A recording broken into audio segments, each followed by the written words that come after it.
श्री स्वामी समर्थ. स्वागत आहे तुमचं माझ्या यूट्यूब चॅनलमध्ये. आजचा दिवस तुम्हाला खूप छान सुख समाधानाचा आणि आनंदाचा जाऊ देत ही स्वामींच्या चरणी प्रार्थना करते आणि आज या नवीन व्हिडिओला सुरुवात करते. तर बघा मित्रमैत्रिणी, 6 जानेवारी वार मंगळवार आणि या दिवशी आलेली आहे अंगारकी संकष्टी चतुर्थी. हा दिवस अतिशय अत्यंत खूप खास, तितका शुभ आणि शक्तिशाली, त्याचप्रमाणे कायमचा यश, समृद्धी आणि मंगलता देणारा मानला जातो. या व्हिडिओमध्ये आपण जाणून घेणार आहोत की अंगारकी चतुर्थी म्हणजे काय आणि या दिवशी काय करावं, काय करू नये, खास करून गणपती बाप्पांची कोणती सेवा करावी, त्याचबरोबर कोणत्या काळामध्ये कोणत्या चुका टाळाव्यात आणि त्याचप्रमाणे या दिवशी विशेषतः एक अतिशय अत्यंत प्रभावी असा उपाय सुद्धा आपल्याला आवर्जून करायचा आहे. हा उपाय जर तुम्ही केला तर शत्रू तुमच्या समोर गुडघे टेकवेल आणि कितीही कठीणातील कठीण इच्छा ही नक्कीच पूर्ण होईल. असा हा अतिशय अत्यंत प्रभावशाली उपाय आपल्याला कशा पद्धतीने करायचा आहे, कोणत्या वेळेमध्ये करायचा आहे, याविषयीची संपूर्ण माहिती आजच्या या नवीन व्हिडिओमध्ये मी तुमच्याबरोबर शेअर करणार आहे. त्यामुळे तुम्ही हा व्हिडिओ स्किप न करता शेवटपर्यंत नक्की बघा. चॅनलवरती तुम्ही जर हा व्हिडिओ पहिल्यांदा बघत असाल तर चॅनलला आवर्जून सबस्क्राईब करा आणि असेच नवनवीन माहितीपूर्ण व्हिडिओ बघण्यासाठी समोरील बेल आयकॉनलाही प्रेस करा. त्यामुळे काय होईल, जेव्हा कधी मी नवीन व्हिडिओ अपलोड करेल तर सर्वात अगोदर त्याचं नोटिफिकेशन तुम्हाला मिळेल आणि तुम्ही एकही व्हिडिओ मिस करणार नाही. तर बघा मित्रमैत्रिणींनो, अंगारकी चतुर्थी म्हणजे चतुर्थी प्लस मंगळवार म्हणजे अंगारकी चतुर्थी. हे श्री गणेशाला अतिशय अत्यंत प्रिय तिथी आहे. मंगळ ग्रह म्हणजे शक्तीचा, कर्माचा आणि यशाचा ग्रह आहे. जेव्हा चतुर्थी तिथी मंगळवारी येते त्यावेळी ती अंगारकी चतुर्थी म्हणून ओळखली जाते. हिंदू पंचांगणामध्ये अशी संयोग फार दुर्मिळ आणि फलदायी मानले जातात. त्याचबरोबर या दिवशी केलेली व्रत, पूजा, सेवा, उपाय आणि दान सर्व जीवन क्षेत्रावरती शक्तिशाली सकारात्मक परिणाम देत असतात. हे ध्यानात ठेवा.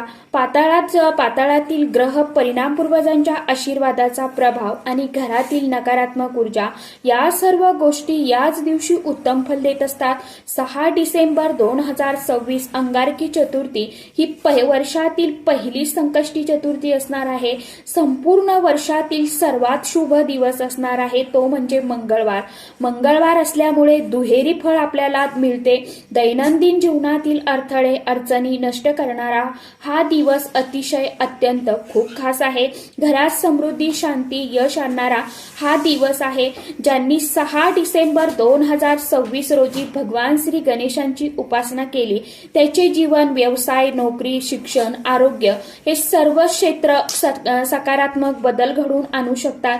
या दिवशी काय करावे, सकाळी लवकर उठावं. 4 ते 5:30 वाजेपर्यंत उठण्याचा जास्तीत जास्त प्रयत्न करा. म्हणजे ब्रह्ममुहूर्त आणि गणपती स्मरण हे सर्व पुण्य गुणांची वाढ करतात. कारण ब्रह्ममुहूर्तावरती देवी देवता जे आहेत तर ते स्नान करत असतात.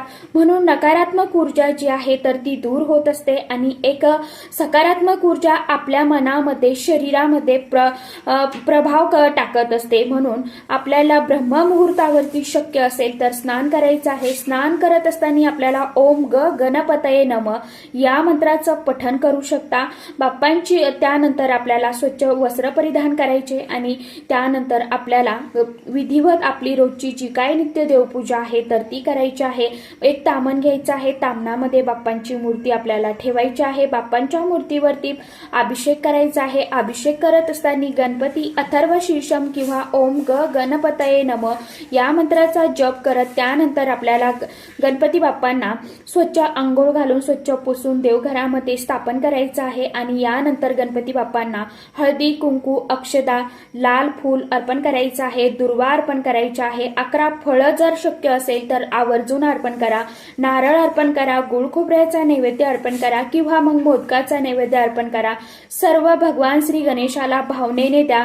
त्यानंतर दिवा धूप सुद्धा आपल्याला प्रज्वलित करायचा आहे, ओवाळून घ्यायचा आहे.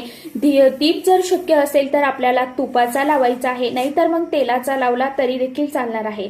त्यानंतर गरजू व्यक्तीने या दिवशी गरजू व्यक्तींना आपल्याला दान द्यायचं आहे। तांदूळ, फळं, दीपदान केलं तरी सुद्धा चालेल।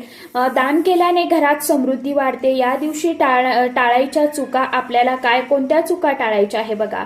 राग येणे, घरात वाद घालणे, अपशब्द बोलणे, त्याचप्रमाणे मद्यपान करणे, हिंसा करणे, चोरी, कपटीपणा मनामध्ये ठेवणे यासारख्या गोष्टींचा प्रभाव नकारात्मक परिणाम देऊ शकतो। त्यामुळे ह्या गोष्टी आपल्याला टाळायच्या आहे। त्यामुळे ह्या गोष्टी आवर्जून टाळा। गणपती बाप्पांना पांढऱ्या फुलांचं विशेष महत्त्व आहे, त्यामुळे पांढरी फुलं जसं की रुईची फुलं तुम्ही आवर्जून अर्पण करा। जास्वंदीची फुलं सुद्धा गणपती बाप्पांना खूप प्रिय आहे, ते सुद्धा तुम्ही अर्पण करू शकता। ही सर्व सेवा स्वरूप आहे आणि भक्तींचा नाहीसा भाव दाखवणारे नाही, तर मनामध्ये श्रद्धा ठेवून हे सर्व करा। संध्याकाळी परत दीप लावून गणपती बाप्पांची आरती करा, यामुळे घरातील वाईट ऊर्जा दूर होते। गणपती अथर्व शीर्षम गणेश स्तोत्रम पठण करा, यामुळे बुद्धी आणि मानसिक सामर्थ्य वाढते। त्याचबरोबर या दिवशी आपल्याला काही प्रभावी असे उपाय देखील करायचे आहे। या दिवशी आपल्याला तुळस, त्याचबरोबर तुमच्या आजूबाजूला जर कुठे पिंपळाचं झाड असेल तर पिंपळाच्या झाडाची, तुळशीच्या झाडाची, बेलाच्या झाडाची आपल्याला पूजा करून घ्यायची आहे आणि घरामध्ये आपल्या जे दुःख दारिद्र्य आहे तर ते दूर करण्यासाठी आपल्याला मनोमन प्रार्थना करायची आहे। त्याचबरोबर या दिवशी आपल्याला आपल्या घरामध्ये हा एक जो प्रभावी उपाय आहे तर तो देखील करायचा आहे बघा। कारण की आपण जीवनामध्ये खूप कष्ट मेहनत करतो, पण तरीही त्या कष्टाचं मेहनतीचं फळ आपल्याला म्हणावं तसं काही वेळा मिळत नाही। घरामध्ये आलेला पैसा हा घरामध्ये टिकत नसेल, सतत दुःख दारिद्र्य घरामध्ये येत असेल, त्याचबरोबर नकारात्मक शक्ती जर तुम्हाला असं वाटत असेल की घरामध्ये पती पत्नी, आई वडील, मुलांमध्ये सतत भांडणे, कटकट, वादविवाद जे आहेत तर ते होत असतील, मुलांची प्रगती कुठेतरी खुंटून गेलेली असेल, तर अशा या ज्या काही आपल्या अनेक समस्या आहेत ना, तर त्या सर्व समस्या दूर करण्यासाठीच आपल्याला हा जो उपाय आहे तर तो करायचा आहे। घरामध्ये धनप्राप्ती, लक्ष्मी प्राप्ती होत नसेल त्यांच्यासाठी तुम्ही हा उपाय करू शकता। मनातील इच्छा पूर्ण करण्यासाठी तुम्ही हा जो उपाय आहे तर तो करू शकता। फक्त कोणताही उपाय करत असताना तो पूर्ण श्रद्धेने आणि मनापासून भक्तिभावाने, विश्वासाने जर केला तरच त्याचं फळ जे आहे तर ते आपल्याला नक्कीच बघायला मिळत असतं। असा हा प्रभावी उपाय आहे, त्यामुळे व्हिडिओमध्ये तुम्हाला सांगणारच आहे। आता हा उपाय करण्यासाठी आपल्याला सकाळी लवकर उठायचं आहे आणि शक्य असेल तर 10 वाजण्याच्या अगोदरच तुम्हाला हा जो उपाय आहे तर तो करून घ्यायचा आहे। अगदी साधा सोपा हा उपाय आहे। यासाठी तुम्हाला काय करायचं आहे, तुमच्या आजूबाजूला जिथे कुठे पूजा साहित्याचं दुकान असेल तर बघा तिथे तुम्हाला जायचं आहे। तिथे गेल्यानंतर तुम्हाला विड्याची 2 पानं जी आहेत तर ती तुम्हाला घेऊन यायचं आहे। विड्याचं पान सर्वांनाच माहित आहे, म्हणजे खाऊचं पान, नागवेलीचं पान ज्याला आपण म्हणत असतो, तर पूजेमध्ये खूप महत्व असतं। विड्याचं पान हे 33 कोटी देवी देवतांना अतिशय अत्यंत प्रिय आहे आणि हे विड्याचं पान आपल्या घरामध्ये आणल्यानंतर सर्वात प्रथम ते आपल्याला स्वच्छ पाण्याने धुवून काढायचं आहे, त्यानंतर पुसून काढायचं आहे। गणपती बाप्पांसमोर आपल्याला एक छान तुपाचा दिवा लावून घ्यायचा आहे। हळद घ्यायची आहे, हळदीमध्ये थोडंसं पाणी मिक्स करायचं आहे आणि तुमच्या मनातील जी कुठली काही इच्छा असेल तर ती इच्छा तुम्हाला त्या पानावरती लिहायची आहे। मग ती इच्छा तुमची धनप्राप्तीसाठी असेल, लक्ष्मी प्राप्तीसाठी असेल, किंवा मुलांची प्रगती होण्यासाठी असेल, नोकरी प्राप्तीसाठी असेल, तर एकाच शब्दामध्ये तुम्हाला ती अगदी शॉर्टमध्ये थोडक्यात ती इच्छा तुम्हाला लिहायची आहे। किंवा मग शत्रू त्रास देत असेल, शत्रुनाश लिहा, किंवा मग धनप्राप्ती लिहू शकता, नोकरी प्राप्ती लिहू शकता, प्रमोशन लिहू शकता, मुलांची प्रगती, असं तुम्ही थोडक्यात त्या पानावरती ज्या काही इच्छा असेल तुम्हाला त्या लिहायच्या आहे। फक्त इच्छा लिहित असताना तुम्हाला एकच इच्छा जी आहे तर ती घ्यायची आहे आणि त्या हळदीच्या पेस्टने तुम्हाला त्या खाऊच्या पानावरती लिहायचे आहे। त्यानंतर आपल्याला हे पान आपल्या हातामध्ये धरून 11 वेळा ओम गणपतये नमः हा मंत्र आपल्याला पठण करायचा आहे, जप करायचा आहे। त्याचप्रमाणे 1 वेळा आपल्याला गणपती अथर्वशीर्षम पठण करायचं आहे। गणपती बाप्पांच्या समोर तुम्हाला हे जे पान आहे तर ते ठेवायचं आहे। परत एकदा तुम्हाला गणपती बाप्पांना प्रार्थना करायची आहे की माझ्या जीवनातील जे काही दुःख, संकट, अडचणी असेल तर त्या दूर करा आणि तुम्ही जी काही इच्छा त्यावरती लिहिलेली असेल तर ती माझी इच्छा लवकरात लवकर बाप्पा पूर्ण करा, अशी आपल्याला बाप्पांना प्रार्थना करायची आहे। आणि त्यानंतर आपल्याला हे जे पान आहे तर ते उचलायचं आहे आणि उचलून ते तुम्हाला तुमच्या आजूबाजूला जिथे कुठे वाहतं पाणी असेल, तलाव असेल, विहीर असेल तर तिथे जाऊन तुम्हाला ते प्रवाहित करायचं आहे. आता नदी तलाव नसेल तर मग तुम्हाला पिंपळ वृक्षाखाली हे पान जरी ठेवलं तरी सुद्धा चालतं. तर अशा पद्धतीने आपल्याला हा जो छोटासा उपाय आहे तर तो मंगळवारी अंगारकी चतुर्थीच्या दिवशी सर्वांनी आवर्जून नक्की करा.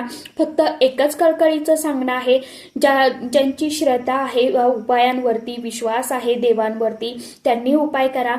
तुम्हाला नक्कीच त्या सेवेचं उपायांचं फळ जे आहे तर ते गणपती बाप्पा लवकरात लवकर देवो हीच गणरायाच्या चरणी प्रार्थना करते. तर अशा पद्धतीने अगदी साधा सोपा हा उपाय तुम्ही या दिवशी करून बघा आणि बघा तुम्हाला याचे किती चांगले लाभ जे आहेत तर ते नक्कीच काही दिवसामध्ये बघायला मिळतील. तर अशा पद्धतीने तुम्हाला हा जो उपाय आहे तर तो मंगळवारी करायचा आहे. सांगितल्याप्रमाणे उपाय नक्की करून बघा. आशा करते व्हिडिओमध्ये सांगितलेली माहिती तुम्हाला समजली असेल. ज्यांना काही अडचण असेल, काही प्रश्न असतील त्यांनी व्हिडिओमध्ये कमेंट करू शकता. कमेंट बॉक्समध्ये ओम गणपतये नमः हा मंत्र सर्वांनी आवर्जून टाईप करा. तर चला आजच्या व्हिडिओमध्ये इतकीच माहिती होती. कशी वाटली नक्की सांगा. व्हिडिओ आवडला तर चॅनलला आवर्जून लाईक, शेअर, सबस्क्राईब जरूर करा. परत भेटूया नवीन माहितीसोबत, नवीन व्हिडिओसोबत. तोपर्यंत सर्व माझ्या युट्यूब परिवाराला श्री स्वामी समर्थ.